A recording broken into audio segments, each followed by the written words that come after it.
Hi, my name is Tammy Laws. I am the Executive Director of Shalom House, and I just want to thank you for taking an opportunity to get to know Shalom House a little better. I thought it might be kind of nice if you got to meet one of our clients in our transitional housing program. So today I have with me Aline. Aline's been a resident in transitional for almost 2 years and will be likely our next graduate. So I want you to get to know her a little bit. So, Aline, why don't you give us some brief background on how you came to be at Shalom House?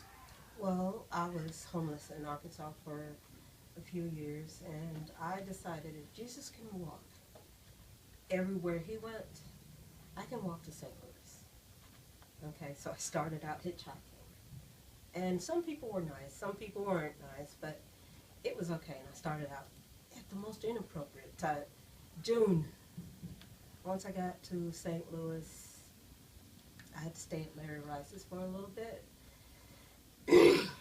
About 9 months, and then I stayed with my friend for about a month, and when she said it was time to go, I called the housing resources line, and they gave me Shalom House as a place to go, so I stayed in there. They're in emergency shelter, and I really was scared down there, okay, and Miss Faulkner, one of the alumni, for Valentine's Day, she asked me to write a Valentine's Day poem, but I truly didn't feel like Valentine's Day, you know, Didn't loving resonate with you. No, it didn't. Not in the place that I was at. So I basically wrote about where I was at, my surroundings. And mostly it was like God just put the words in my mouth. And when I presented it at the Black History Month type thing, excuse me, that we have every year,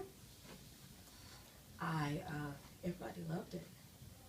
And I'm like, okay, that's cool.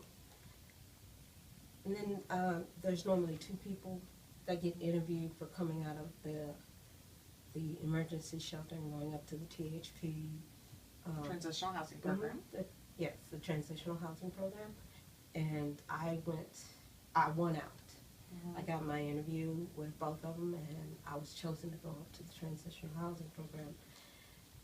And I have learned so much up there. So the clinical team at Shalom House, you've worked with all of them. Yes. Tell us a little bit about how they've made a difference for you and some of the skills that you have built along the way. Well, the clinical team there gave me several tools for my toolbox. Miss Catherine Pyron gave me the 6 steps to a women of character, and the skills coordinator taught me how to be able to cope with living with 11 other people, and it got better and better. It just got better and better. Not easier, but definitely better. They challenged me to come out of my little comfort zone and stretch my wings, my butterfly wings, try to feel out everything. And I was like, okay. I met the challenges, some of them, and some of them I failed. But I kept going, and they kept encouraging me. And I got my SSI through and my SSD. That's Thank great. you, Jesus, hallelujah. And now I'm right here just waiting to get, Waiting for housing. yeah, Okay. waiting to get housing. So you mentioned the term butterfly. Would you please talk a little bit about the significance of the butterfly and how it pertains to the aftercare program once you graduate? Okay. The significance of a butterfly is changing from different stages to finally become a butterfly. And the things that Shalom House has is stabilizing and rebuilding lives. And yes, as a butterfly, you get aftercare. You get to stretch your wings a little bit more, and you get the supportive air to go out and basically keep trying, keep going further, keep representing Shalom. So once you graduate from Shalom House, you'll participate as a member of the Alumna Association or the Butterflies and become the voice of hope for other women who are here now in the Shalom House program. So that's kind of exciting. Yes, it is. So tell us, what are you most proud of in terms of everything that you've accomplished while you've been in the program? I'm most proud of my poems.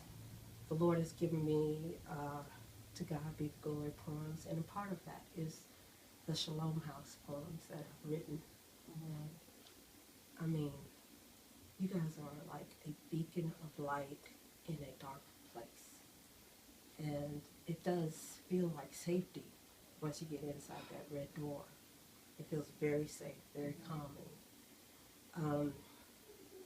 Once you get used to being here, you start to learn that things that you've never ever thought that you could pick up. And at first they help you more at the beginning, but little by little they start letting you do more and more and more and more until finally you look down and there's nobody helping you. You're doing it all yourself. And I was like, whoa, when did this happen? When they let go of the bike? And they just kept saying, it's okay, go, go, go, go, go, go. And I was like, whoa, I can achieve so much. Right. And without the donors and the volunteers, which, by the way, I appreciate them so very much and would love to thank them. Without them supporting you guys, I would have never had any support at all. So we rely a lot on our donors and volunteers. So if we had someone, a donor that we were asking to support Shalom House, what do you think that they need to know the most about the difference Shalom House has made in your life? That without a safe port in a storm, because the world is not a very cool place for a person who's a female and out there trying to make it without a home, just trying to get to one place for another, just trying to progress. That it's hard, it's lonely, and it's dark out there, and the world does not care. They will tear you to pieces. But as soon as you get here, it's like God's love, God's hope, God's wonderful power is here. And yeah, to me, butterflies are like eagles and angels. They soar. And it's wonderful to see that. So talk about some of the activities that you've participated in while you've been here, the different groups and opportunities that you've had along the way. Well, the different groups that I have actually participated in is the spirituality group that you guys have implemented by Regina Holiday, and it's a really, really good program. And that's largely a client brings usually the topic to those meetings, right? So it's more peer based. Yes. Okay.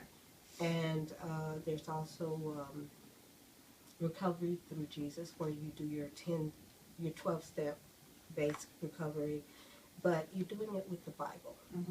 All right, Bible verses are in there to support the 12 steps, and we practice that. And I really do appreciate the fact that you guys have that here. I would have never been able to find it by myself. I've also attended the AA and NA meetings, and I find myself a lot more comfortable in the NA meetings, where I can share my poems about my darkness, Right. which is almost the same as theirs. So I enjoy it here. Good. So tell us a little bit about what are your goals for the future? All my goals for the future are, the most immediate goal is to get To God Be the Glory, Prophetic Poetic Whispers published, as well as copywritten and published, and let people know what Shalom House is all about, because the section, there's going to be a section with you guys in it. Can't be To God Be the Glory without Shalom House in it. So that's exactly what I'm going to do. Okay. Well, on that note, I think it would be awesome if you would share one of your poems with us, so that people can understand how talented and how passionate you are about writing and using your voice. Okay. This poem is titled "The People at Shalom House." Sometimes I find myself so awestruck by the light that shines from them. Who are they? The ladies of peace, Shalom. I shed tiny tears of joy because of that light that shines so brightly from them. Who are they? The ladies and gentlemen of peace, the staff of Shalom. Keep shining your light for the little lost caterpillars in the darkness. Who helps us? The treatment team at the House of Peace, the people at Shalom House. That's really, really nice. Thanks so much for sharing your story with our viewers, and thanks so much for sharing your poetry. You're really very appreciate welcome. it. And thank you again for taking time to get to know Shalom House.